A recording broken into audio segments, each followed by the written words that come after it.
بسم اللہ الرحمن الرحیم۔ کسان کی بیوی نے جو مکھن کسان کو تیار کر کے دیا تھا وہ اسے لے کر فروخت کرنے کے لیے اپنے گاؤں سے شہر کی طرف روانہ ہو گیا۔ یہ مکھن گول پیڑوں کی شکل میں بنا ہوا تھا اور ہر پیڑے کا وزن 1 کلو تھا۔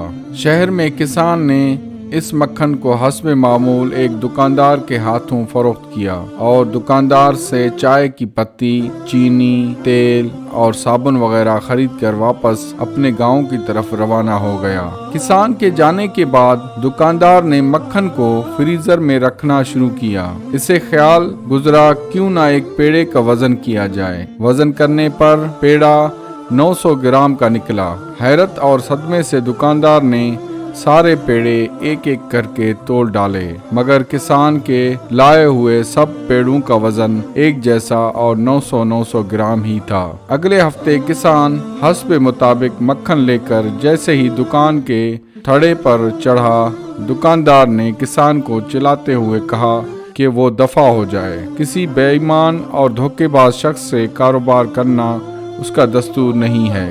900 گرام مکھن کو پورا 1 کلو گرام کہہ کر بیچنے والے شخص کی وہ شکل دیکھنا بھی گوارا نہیں کرتا۔